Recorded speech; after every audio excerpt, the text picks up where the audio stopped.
Assam student, आज हम 6.3 के क्वेश्चन नंबर 1 का पार्ट 8 करने जा रहे हैं। ठीक है, ये जो पार्ट है बाकी पार्ट से डिफरेंट है।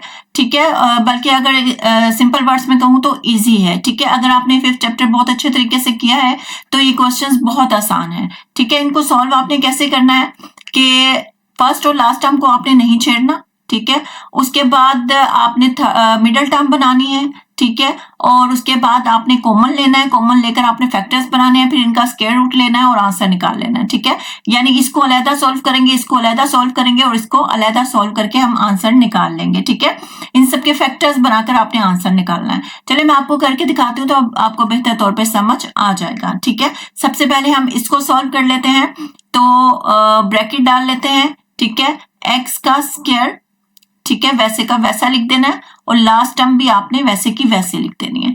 ठीक है, आपने दो नंबर्स या दो वैल्यूज ऐसी नीचे लिखनी है जिनको आप मल्टीप्लाई करें तो ये दोनों आए। इन दोनों के आने का मतलब है 2x का स्क्वायर आए, और जब उसको प्लस या माइनस करें तो 3x आए। ठीक है, आपको क्या चाहिए? 2x का स्क्वायर चाहिए और 3x चाहिए। 2x का स्क्वायर आपके पास कैसे आएगा? 2x को आप x से मल्टीप्लाई करेंगे तो 2x का स्क्वायर आ जाएगा। ठीक है, इसको थोड़ा ठीक कर देते हैं। ठीक है, और इसी तरह अगर मैं 2x प्लस x कर दूं तो मेरे पास 3x आ जाएगा, तो यही वैल्यू यहां पे पुट हो जाएगी। तो हमारे पास आ गया 2x प्लस x। ठीक है, और आगे सॉल्व करें तो इसको इरेज कर देते हैं यहां से। ठीक है,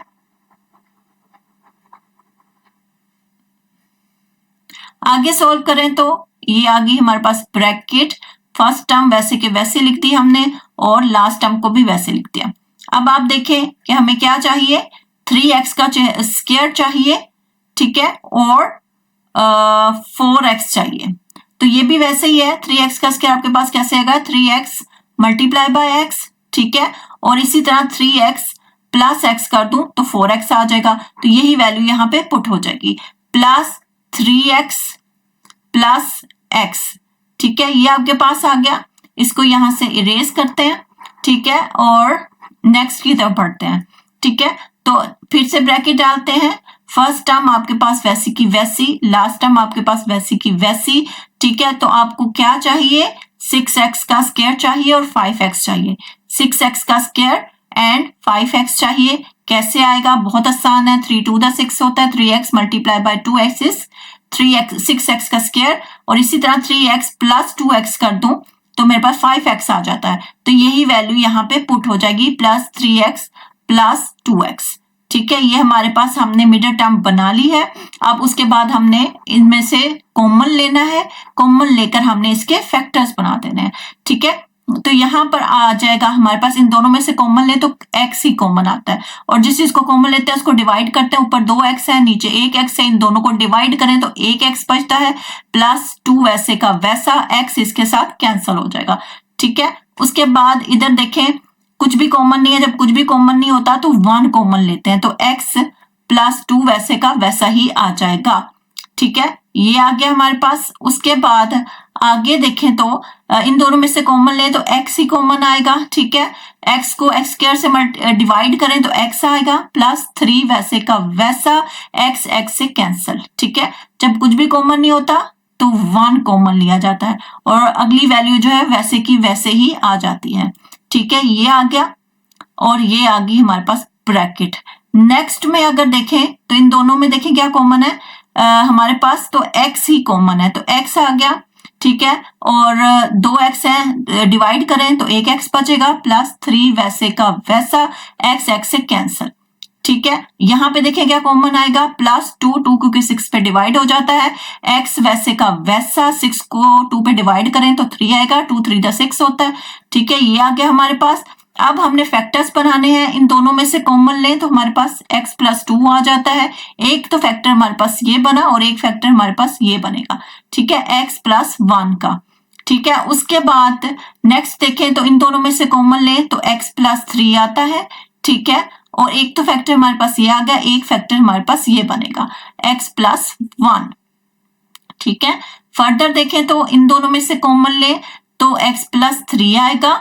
ठीक है, और एक फैक्टर हमारे पास x प्लस 2 का बनेगा।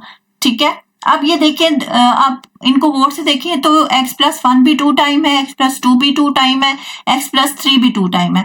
दो दफा लिखने की बजाय हम इसको कैसे लिख देंगे, x+1 का स्क्वायर, ठीक है। इसी तरह x+2 का स्क्वायर, ठीक है, और x+3 का स्क्वायर, ठीक है। अब इधर आपने स्टेटमेंट देनी है, ठीक है, टेकिंग स्क्वायर